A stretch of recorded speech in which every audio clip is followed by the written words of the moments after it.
Oi pessoal, meu nome é Luiz Eduardo, eu sou médico veterinário graduado pelo UFMG, tenho mestrado em ciência animal também pelo UFMG com ênfase em nefrologia, em linha de pesquisa de rinoproteção. Sou doutorando atualmente em ciência animal também com ênfase em nefrologia, sou pesquisador no Nefrolab na UFMG, laboratório de pesquisa em nefrologia.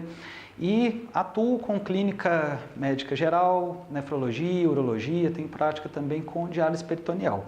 Bom, a proposta dessa aula é apresentar alguns conceitos importantes para aquele veterinário que está recém-formado e também para aquele colega que já está atuando há mais tempo, mas que não tem tanta familiaridade com a nefrologia. Para quem é estudante também, a gente não vai aprofundar em conceitos muito específicos. A gente vai abordar temas amplos como anatomia renal, anamnese do paciente, as principais queixas e as principais patologias que a gente lida ali na rotina com atendimento em casos de nefro e urologia. Bom, primeiro, nós vamos começar relembrando um pouquinho sobre a anatomia do sistema renal.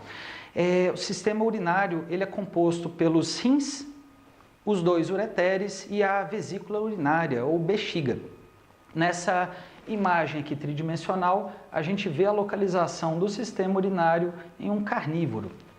Nessa visão, a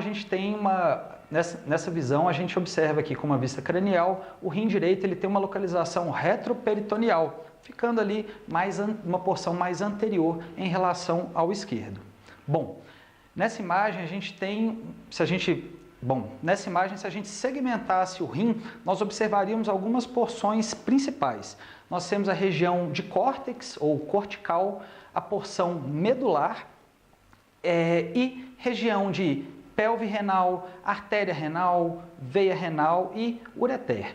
Bom, a gente consegue observar nessa imagem esse emaranhado ali de túbulos e o glomérulo, que vão compor a unidade de filtração renal, que é conhecida como néfron.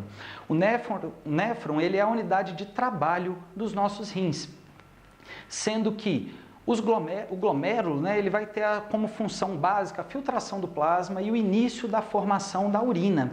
Já os túbulos eles são responsáveis pela reabsorção de água e íons e secreção de outras substâncias. Os rins e o néfron, especificamente, eles precisam receber um aporte sanguíneo adequado, em torno de 20 a 25% do sangue circulante em nosso corpo, para que eles consigam executar suas funções de forma adequada. Bom, e se a gente perguntasse qual é a função dos rins? Com certeza muita gente iria pensar, produção de urina. Claro, essa é uma das funções principais dos nossos rins. Porém, a gente poderia mudar essa pergunta para quais as funções dos rins? Os rins eu gosto de dizer que são órgãos nobres e eles têm várias funções muito importantes para o nosso organismo, sendo que a excreção de metabólitos ela é uma das funções ali primordiais, porém os rins também são responsáveis pela homeostasia do nosso corpo, eles estão relacionados ao controle e equilíbrio de fluidos corporais, balanço eletrolítico e ácido básico, reabsorção de componentes e síntese de hormônios, tais como a eritropoetina, por exemplo. Bom, e uma pergunta que vários colegas fazem, ou o pessoal que está fazendo estágio com a gente, é como abordar o paciente que chega para a clínica. Nós vamos ter várias situações, nem sempre o paciente já vem com aquele diagnóstico de nefropatia. Muitas vezes a alteração renal ela é identificada ao acaso, Nem sempre ele já vem com aquela alteração diagnosticada para a gente, cabe ao clínico fazer aquele diagnóstico. Bom, quais são as queixas mais comuns para a gente começar a prestar atenção no momento de atendimento? Bem, uma das que a gente mais observa é a perda de peso. É quando o cliente chega, ô doutor, meu cãozinho está perdendo peso nos últimos tempos, está emagrecendo, eu estou observando uma perda de apetite também, ele já não está querendo comer tanta ração, está sobrando muito alimento. Essas são ali as principais. Porém, para aquele tutor mais atento, aquele que às vezes mora dentro de um apartamento, só tem um animal, ele consegue observar muitas vezes que o animal está em poliúria, está urinando várias vezes ao dia, ou está em polidipsia, ingerindo bastante água, mais do que ele normalmente faz. Além disso, em alguns casos, o paciente ele pode vir já com a queixa de vômito, diarreia, aquela diarreia muitas vezes pastosa, mais escurecida. Já um outro ponto que é bem mais subjetivo, vai depender da prática ali do clínico, vai depender também do momento que o paciente se encontra, é a presença do hálito urêmico, aquela halitose mais forte. Então o tutor já relata, doutor, olha, ele está com mau hálito, está mais forte, eu estou sentindo um odor diferente. Muitas vezes se deve a esse hálito urêmico, que é observado quando os níveis de ureia já estão bastante aumentados.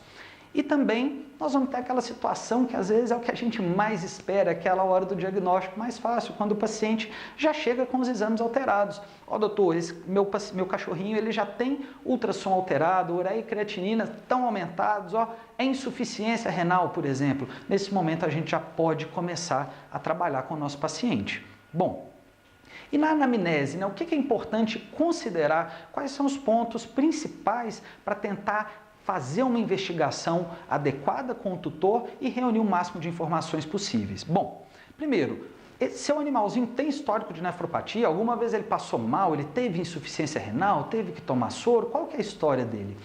Ele tem histórico familiar? Um pai, uma mãe, um irmão ali já tiveram alteração renal alguma vez? Qual que é a raça do seu cão? Vamos avaliar a raça daquele animal. É um Schnauzer, por exemplo, que a gente sabe que tem uma forte tendência a manifestar alterações renais, alterações de urolitíase, por exemplo. É um felino, é um persa, é um animalzinho que tem uma tendência, por exemplo, a formar rins policísticos. É um Shih Tzu, que a gente observa bastante quadros de displasia renal.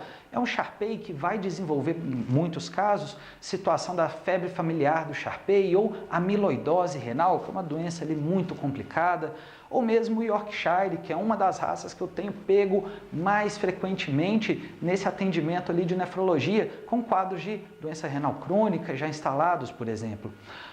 Outro ponto muito importante é a idade do nosso paciente. Essa imagem aqui do cãozinho idoso, aquele gatinho idoso que chega para o atendimento, ela é cada vez mais frequente na nossa rotina.